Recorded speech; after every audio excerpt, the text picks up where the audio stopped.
Hello dear student, today we are talking about linear equation in one variable। अब देखो ये class 8th का topic है, but जो ये टॉपिक मैं पढ़ाने जा रहा हूँ ये टॉपिक ज़रूरी नहीं कि 8th क्लास में ही आएगा। ये 9th में भी यूज़ है, 10th में भी यूज़ है, 11th में भी, 12th में भी, और whatever you study in any college और any university. Okay, you will find about the linear equation. पहले आपको ये पता होना चाहिए लीनियर इक्वेशन होती क्या है। सर लीनियर इक्वेशन होती है कि ऐसी इक्वेशन जहाँ से हम क्या करते हैं, वैल्यू को फाइंड आउट करते हैं, वैल्यू को फाइंड आउट करते हैं। एग्जाम्पल के तौर पे मैंने ये बोल दिया कि x + 4 = 10। मेरे प्यारे बच्चों, अगर मैं ये बोलूँ कि यहाँ पे मैं ऐसा क्या जोड़ूँ, मैं यहाँ पे ऐसा क्या जोड़ूँ कि यहाँ पे क्या जाए, 10 आ जाए, तो आपके सर अगर आप यहाँ पे 6 जोड़ लोगे, अगर आप यहाँ पे 6 जोड़ लोगे तो 6 + 4 क्या बन जाएगा, 10 बन जाएगा। मेरे प्यारे बच्चों, अगर मैं ये बोल दूँ कि यहाँ पे x है और यहाँ मैंने लिख दिया 5, मैंने यहाँ लिखा 15, मैं ऐसा यहाँ क्या लिखूँ कि उसको लिखने पे अगर मैं 5 को माइनस करूँ तो आंसर क्या आएगा, 15 आएगा। तो आप कहोगे सर 10 लिख दो, 10 - 5 = 15। तो हम इसी को बोलते हैं लीनियर इक्वेशन। हम इसी को क्या बोलते हैं, लीनियर इक्वेशन। बट एक चीज़ याद रखना कि जो ये होता है वन वेरिएबल का मतलब होता है कि आप केवल यहाँ पे एक ही वेरिएबल की बात करोगे। एक वेरिएबल मतलब क्या, तो आप केवल x को फाइंड आउट कर रहे होंगे या y को फाइंड आउट कर रहे होगे या z को करोगे। आप एक इक्वेशन में 2 वेरिएबल को नहीं लोगे। वैसे हम चाहे तो ले लेंगे, बट आपको ये 10th क्लास में पढ़ना है। बट आप according to your 8th class हम यहाँ पे केवल हम सिंगल वेरिएबल की बात करेंगे। सिंगल वेरिएबल या तो x होगा या y होगा या z होगा। तो हम इसी में बात करते हैं। आपको कुछ रूल्स पता होना चाहिए। पहले क्या आपको पता होना चाहिए, कुछ बेसिक रूल्स हैं, कुछ फैक्ट्स हैं। ये है साइन इक्वल का, ये साइन क्या है, इक्वल का, ठीक है। अगर यहाँ साइन प्लस का है, अगर यहाँ साइन प्लस का है तो वहाँ पे क्या हो जाएगा, माइनस। सर ये क्यों हुआ माइनस, हमने इस पर स्टडी करी है, हमने इस पर रिसर्च करी है। जिन्होंने भी मैथ को डिस्कवर किया है, मैथ पे उन्होंने टिप्पणी करी है, मैथ को समराइज़ किया है, तो उन्होंने बताया कि सर अगर यहाँ प्लस है तो वहाँ पे क्या करो, उसे माइनस करो, ठीक है। अगर सर यहाँ माइनस है तो वहाँ पे क्या करोगे, आप उसे प्लस करोगे। अगर सर यहाँ पे इनटू है तो वहाँ पे क्या करोगे, उसको डिवाइड करोगे। और अगर सर यहाँ पे डिवाइड है तो वहाँ पे क्या करोगे, उसे इनटू करोगे। तो इसका ना ये हुआ, ये 4 एक ऐसे बेसिक रूल्स हैं जो आपको पता होना चाहिए कि यहाँ प्लस है तो वहाँ पे जाके क्या हो जाएगा, माइनस हो जाएगा। तो सर क्या साइन माइनस होगा, नहीं, साइन तो माइनस होगा, बट इसके बगल में जो भी वेरिएबल, जो भी नंबर लिखा होगा वो भी क्या होगा, माइनस होगा। तो अगर ये प्लस तो वहाँ माइनस, ये माइनस तो वहाँ प्लस, ये इनटू तो वहाँ डिवाइड, और ये डिवाइड तो वहाँ इनटू। तो एक बेसिक प्रॉपर्टी आपको पता होनी चाहिए बात, ठीक है। तो अब इसी पे करते हैं, हम लोग कुछ एग्जांपल लेते हैं ताकि आप समझ पाओगे कि मैं कैसे चैप्टर को पढ़ा रहा हूँ मैं। देखो बच्चों, हम लोग बात कर रहे हैं एक्सरसाइज 2.1, हम बात कर रहे हैं एक्सरसाइज 2.1। बट मैं इसको कराने से पहले मैं खुद के क्वेश्चन लूँगा, ताकि मैं आपको अच्छे से समझा सकूँ, एक्सप्लेन कर सकूँ कि हमें क्वेश्चन कैसे करने हैं। अब मान लो क्वेश्चन मैंने वन ले लिया, x - 4 = क्या है, 7। ओके सर, मैं यहाँ पे से क्या माइनस करूँ, मैं यहाँ पे से क्या नंबर लिखूँ कि जिसमें से 4 माइनस करने पे क्या है, 7 है। तो देखो इतना दिमाग लगाने की जरूरत नहीं है आपको, इतना दिमाग लगाने की ज़रूरत नहीं है। आप ये करो कि जो निकालना मतलब जो फाइंड आउट करना है, मतलब जिस वेरिएबल को आपको फाइंड करना है आप उसको टच मत करना। जैसे लिखा है एज इट इज़ उसे कॉपी कर दो। क्या है बच्चों, x, ये क्या है बच्चों, इक्वल, ये 7 को 7 रहने दो, ये -4 है। तो अभी मैंने पढ़ाया कि माइनस से क्या, वहाँ पे माइनस से प्लस होगा। तो मेरे प्यारे बच्चों ये -4 है, वहाँ पे हो जाएगा +4 हो जाएगा। और x = 7 + 4 कितना होगा, 11। इसका मतलब यहाँ पे अगर मैं 11 रखूँगा तो 11 में से जब 4 माइनस होगा तो क्या आंसर आएगा, 7 आंसर आएगा। You got my point. तो इस तरह से मैंने एक पहले एग्जाम्पल को आपको एक्सप्लेन किया। Come to the another example.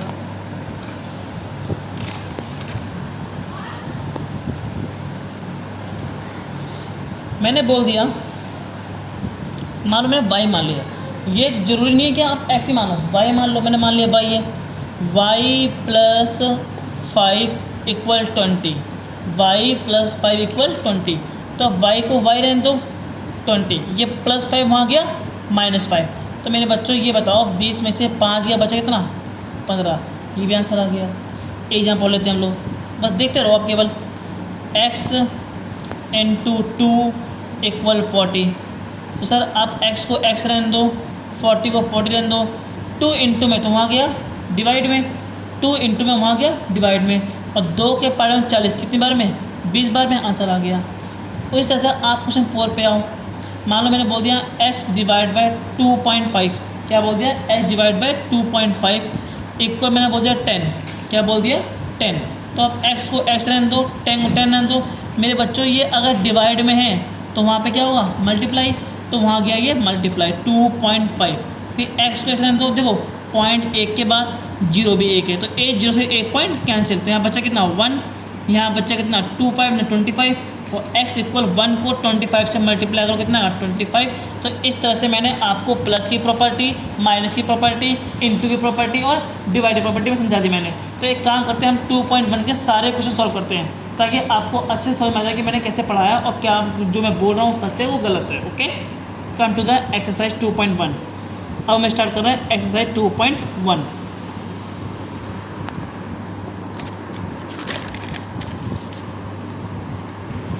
हाँ बच्चों, मैं एक चीज़ और, अभी मुझे पता चला कि मैंने गलती कर दी है। अभी मैं यहाँ पे अपने पेज को पलट रहा था तो मैंने देखा गलती कर दी छोटी सी, वो गलती मैं आपको दिखा रहा हूँ कहाँ पे गलती की मैंने। और आप लोगों ने भी कमेंट नहीं किया मुझे, ये था कि 10 में से 5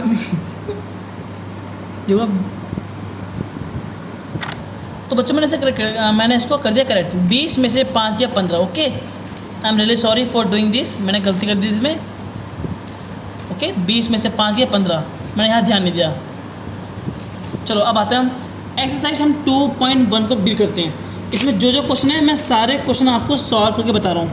आपका इसका पहला क्वेश्चन है x माइनस 2 इक्वल 7, यही है। आप x को x रहने दो, इक्वल डालो यहाँ पहले 7, ये -2 तो वहाँ गया +2, तो x इक्वल 7 + 2 कितना हो गया 9, आंसर आ गया आपका। सेम सेकंड क्वेश्चन पे आओ। सेकंड पे लिखा है y + 3 इक्वल 10, तो y को y रहने दो, 10, ये +3 तो वहाँ गया -3, तो y equal this minus this, क्या है 7। अब आओ थर्ड क्वेश्चन पे। थर्ड क्वेश्चन है 6 इक्वल z + 2, यही है।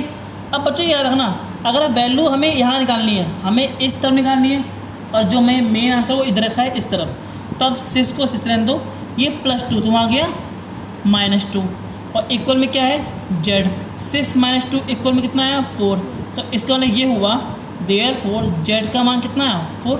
हमने थर्ड क्वेश्चन भी कर लिया। अब आप फोर्थ क्वेश्चन पे, फोर्थ क्वेश्चन पे। फोर्थ क्वेश्चन है आपका, फोर्थ क्वेश्चन है 3/7 + x इक्वल 17/7।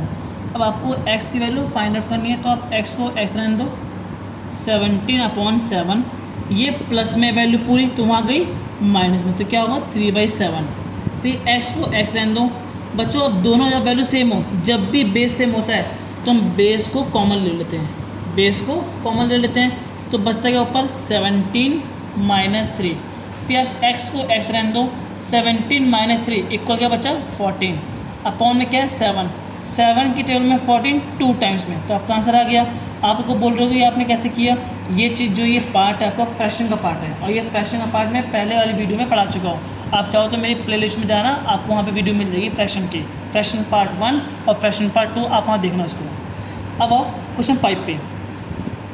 क्वेश्चन 5 में क्या है, बोल रखा है 6x इक्वल है 12। तो बच्चों आप x को x रहने दो, 12 को 12 रहने दो, 6 इंटू में ना, देखो ये नंबर है, ये क्या है नंबर, और ये वेरिएबल है, मतलब x हमें ये फाइंड करना है। जब नंबर और वेरिएबल के बीच कुछ ना हो तो वहाँ मानते हैं इंटू, क्या मानते हैं इंटू। जब नंबर और वेरिएबल के बीच कुछ ना हो, मतलब कोई साइन नहीं, ना प्लस का साइन है ना माइनस है, तो हम क्या मानेंगे इंटू मानेंगे। और 6 इंटू में तो वहाँ गया डिवाइड में, 6 की टेबल में 12, हाउ मेनी टाइम्स 2 टाइम्स, तो आपकी x की वैल्यू कितनी 2 आ गई। सेम इसी तरह क्वेश्चन नंबर 6, क्वेश्चन 6 में को रखा है t/5 इक्वल क्या है 10, तो अब t को t रहने दो, ये 10 5 डिवाइड में तो वहाँ गया मल्टीप्लाई में, तो t इक्वल कितना है 50, तो t का मान भी आपका आ गया। सेम क्वेश्चन नंबर 7 देखो यहाँ पे, आप क्वेश्चन 7 देखो, 7 में 2x अपॉन में 3 इक्वल 18। अब बच्चों यहाँ पे होगी कन्फ्यूज़न कि अब हमें करना क्या है। देखो आपको निकालना x से, x के बगल में एक जो नंबर है 2 इंटू में, अभी उसको टच मत करो, उसको ऐसे रहने दो, मतलब 2x को 2x रहने दो आप, 18 को 18 रहने दो, 3 डिवाइड में तो वहाँ गया मल्टीप्लाई में, फिर आप x को x रहने दो, 18 इंटू 3 2 इंटू में तो वहाँ गया डिवाइड में, 2 के 18 जो है क्या 2 टर्म आता है, यस आता है, हाउ मेनी टाइम्स 9 टाइम्स, तो x इक्वल 9 3 जा 27, तो ये भी आपका आंसर आ गया। Same question number 8, question number 8 में क्या दे रखा है, हमें दे रखा है y अपॉन में 1.5 इक्वल है 1.6, तो y को y रहने दो, 1.6 ये डिवाइड में तो वहाँ गया मल्टीप्लाई में। अब एक काम करो y, आप मानना पॉइंट को भूल जाओ, आप पॉइंट को भूल जाओ, आप ये मानना ये 16 है और ये क्या 15, 16 को 15 से मल्टीप्लाई करो तो कितना आएगा, 5 6 जा 30, 5 1 जा 5 प्लस आई 8, 1 6 जा 6, 1 1 जा 1, तो 0 8 4 14 कितना है 240। अब चेक करो एक के बाद पॉइंट यहाँ पर है, एक के बाद पॉइंट यहाँ पर है, तो एक और कितना होगा 2, तो पॉइंट 2 के बाद लगेगा, 2 डिजिट के बाद लगेगा, तो 2.40 इसका आंसर है। तो इस तरह से क्वेश्चन 8 भी कंप्लीट हो गया। अब आओ क्वेश्चन नंबर 9 दे रखा है 7x माइनस 9 इक्वल क्या है 16, 7x minus 9 equal 15, 7x minus 9 equal 16। आप अभी 7 को टच मत करो, 7x को टच मत करो, इसको एज इट इज़ कॉपी कर दो आप पहले तो 16, ये -9 वहाँ गया +9, फिर आप 7x को कॉपी करो नीचे, 16 + 9 कितना हुआ, कितना हुआ 25, फिर आप x को x रहने दो 25, 7 इंटू में तो वहाँ गया डिवाइड में, ये भी आपका आंसर आ गया। सेम अब हम करते हैं question number 10, question number 10, question number 10 में क्या है, आपको जो रखा है 14y माइनस 8 इक्वल 13। पता है ये सॉल्यूशन क्यों कर रहा हूँ सॉल्व, मैं इसलिए कर रहा हूँ ताकि आपको आइडिया मिल जाए कि कब माइनस है, कब प्लस है, कब इंटू है, कब डिवाइड है, आप जान सकोगे किसको सॉल्व कैसे करना है। अगर हम एक ही क्वेश्चन को सॉल्व करते तो दिक्कत हो जाती है। ओके,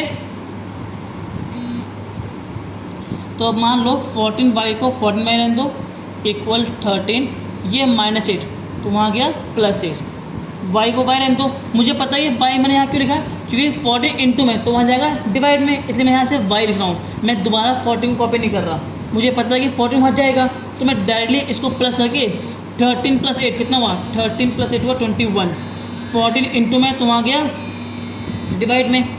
अब मुझे पता है कि 21 और 14 किसकी टेबल में आते हैं, ये 7 की टेबल में 3 टाइम्स, ये 7 की टेबल में 2 टाइम्स, तो इस तरह से आपका क्वेश्चन नंबर 10 भी कंप्लीट हो गया। अब आप क्वेश्चन नंबर 11 पे, क्वेश्चन नंबर 11, क्वेश्चन 11 में क्या लिखा हुआ है, लिखा हुआ है 17 + 6p इक्वल 9। अब 6p को 6p रहने दो, मुझे पता है कि p को फाइंड करना है, आप p को p रहने दो, आप इसे टच मत करो। 9 ये +17 वहाँ गया -17, 6p को 6p रहने दो, क्या 9 में 17 जाएगा, नहीं, 17 में से 9 की कितना बचा 8, बड़ा कौन ये साइन बगल में माइनस का, p को p रहने दो -8, 6 इंटू में वहाँ गया डिवाइड में, ये 2 टेबल में 4 टाइम्स, ये 2 टेबल में 3 टाइम्स, तो इस तरह से आपका क्या आंसर है -4/3। तो ये क्वेश्चन नंबर 11 आपका कंप्लीट हो गया। ओके, हाँ तो बच्चों अब हमारा रह गया था क्वेश्चन नंबर 12। क्वेश्चन 12 में क्या है, x/3 + 1 इक्वल है 7/15, ये हमें क्वेश्चन दे रखा है। आप x/3 को रहने दो, अभी टच मत करो, पहले चेक करो अगर बगल कोई नंबर है, यस, अगर बगल में नंबर कौन है 1, तो आप क्या करो पहले 1 को सॉल्व करो, तो यह है 7/15, ये +1 वहाँ गया -1, और यहाँ पे ले लो 1 का एलसीएम, तो x/3 इक्वल 15 1 जा 15, 1 7 जा 7, 15 1 जा 15। अब आप x/3 को ऐसे रहने दो, इसे चेंज मत करो, 15 में से 7 के बच्चे कितने 8, बड़ा कौन है ये साइन बगल में माइनस का, अपॉन में क्या है 15। अब बच्चे देखो ये भी फ्रैक्शन में, ये भी फ्रैक्शन में, अब आप क्या करो ये डिवाइड में है तो वहाँ गया मल्टीप्लाई में, तो लिखो x इक्वल -8/15 की इक्वल 3 डिवाइड में तो वहाँ गया मल्टीप्लाई में, और 3 की टेबल में क्या 15 आता है, yes, how many times 5 times. तो इस तरह से आपका जो x की वैल्यू कितना है -8/5। तो आई होप आपको ये क्वेश्चन समझ में आएगा। आप ज़रा ध्यान से देखो कि मैंने कैसे बताया। तो मैंने 2.1 पूरी ख़त्म कर दी। अगर फिर भी आपको कोई डाउट हो तो प्लीज़ मुझे कमेंट करना, ताकि मैं आपके डाउट्स को क्लियर कर सकूँ। आई होप आपको ये वीडियो अच्छी लगी होगी। अगर वीडियो अच्छी लगी है तो प्लीज़ लाइक करें, कमेंट करें, शेयर करें। Thank you for watching.